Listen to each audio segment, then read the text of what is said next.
என்ன பார்க்குறீங்க ராஜு? அக்கா இருக்காங்க. அக்கா என் கூட தான் இருக்காங்க. பாலமுருகனோட கூட பிறந்த அக்கா எங்கள் வீட்டில் தான் இருக்காங்க. நாங்கள் எல்லாம் கூட்டு ஃபேமிலியே இருக்கோம். ஓ அப்படியா பாலமுருகன், சூப்பர் சூப்பர் பாலமுருகன். நான் காரைக்குடி தான் ராஜு. நம்ம ராஜா அண்ணா. வேல்முருகனுக்கு என்ன ஆச்சு சொல்லுங்க. வேல்முருகன் வந்து அவங்க அண்ணா பிள்ளை 2 பிள்ளையும் அவங்க வீட்டில் இருக்குதான். அவர் நல்லா பார்த்துக்கிறாராம்.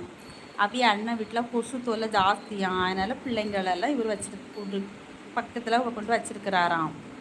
இது ரொம்ப பாசமாக இருக்குது முத்துக்குமார் அந்த பிள்ளை. அன்னைக்கு பாலமுருகன் லைவ் போகும்போது சொல்லிச்சு, எங்கள் அப்பா விட்டு எங்கள் வீட்டுக்கு நான் போக மாட்டேன், எங்கள் சித்தப்பா வீட்டில் தான் இருப்பேன் அப்படி சொல்லிச்சு. எனக்கு அப்பவுமே ரொம்ப சந்தோஷமாக இருந்துச்சு கேட்குறதுக்கு. அண்ணன் வீட்டுக்கு போனாங்கன்னா பாப்பா அவங்க 5 நிமிஷத்துக்கு மேலே இருக்க மாட்டாங்க, ஓடி வந்துடுவாங்க. ஓ அப்படியே பாலமுருகன், சூப்பர் சூப்பர். நான் தப்பான கருத்தில் சொல்லது கிடையாது ராலே அப்படிங்கிறாங்க நம்ம ராஜு. ஓகே ஓகே ராஜு, நான் நாளைக்கு காரைக்குடி வரேன். எதுக்கு? போங்க, நான் போகிறேன் சாமி. ஐயோ ராஜு, விடுங்க விடுங்க, அதை ஃப்ரீயாக விடுங்க. எங்கே வந்தா என்ன, நான் எங்கே இருக்கேன் என்று தெரியுமா ராஜு அப்படிங்கிறாங்க ராஜா அண்ணா. ராஜா அண்ணா முதல்ல இங்கே இல்லை, அந்த அண்ணா வேற ஒரு நாட்டில் இருக்கிறாங்க ராஜு.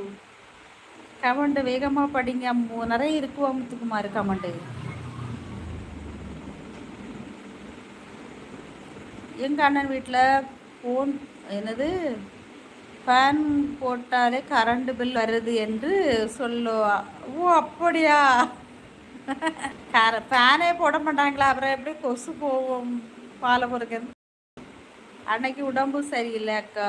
அப்படியா? அன்னைக்கு உடம்பு சரியில்லை அண்ணக்கா, உடம்பு சரியில்லைக்கா. அதுக்கு உங்கள் அண்ணன் என்ன பண்ணுவாருன்னா 20 ரூபாய்க்கு போய் மெடிக்கலில் வாங்கி கொடுக்கறது, சாப்பாடு சரியாகிடும் அப்படின்ட்டுருவாங்களா? அப்படியெல்லாம் கண்ட மணிக்கு மாத்திரை வாங்கி சாப்பிடக்கூடாது பாலமுருகன், ஹாஸ்பிட்டல் போகணும். சும்மா நம்ம இஷ்டத்துக்கெல்லாம் மெடிசன் வாங்கி சாப்பிடக்கூடாது. நான் கூட்டிகிட்டு போய் அண்ணியை ஆஸ்பத்திரி கூட்டிகிட்டு போனேன். 4000 செலவுக்கா? ஓ 4000 ரூபா செலவாச்சா?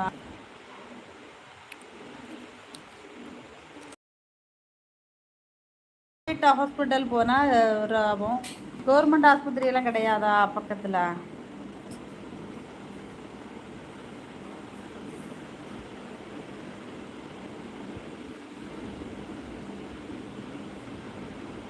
பாலமுருகன் இப்போ பசங்களுக்கு லீவு தான்.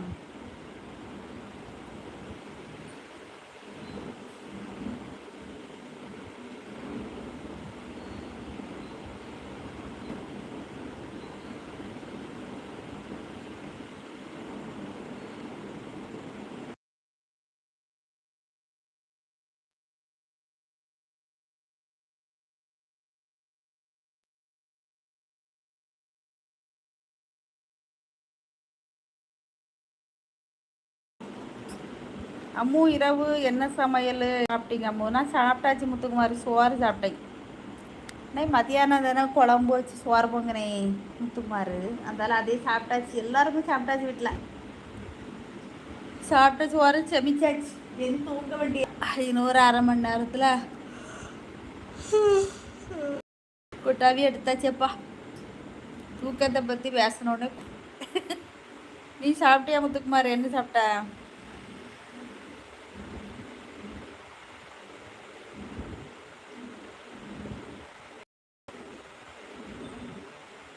பாலமுருகன், நீ கடையில் இருக்கிற வீட்டில் இருக்கிறியா? ஆமாம் பாலமுருகன், நீ வந்து வீடோட சேர்ந்த கிடையாது உனக்கு. ஓகே அம்மு, நீ என்ன சாப்பிட்டா முத்துக்குமார்? அன்னையில் வந்து பிள்ளைங்க பேசிகிட்டு இருக்காங்க, அப்புறம் வந்து ஒய்ஃபும் பேசுனாங்க. அப்போ வீடோட சேர்ந்த கடையாக வச்சுருக்கா நீ பாலமுருகன்?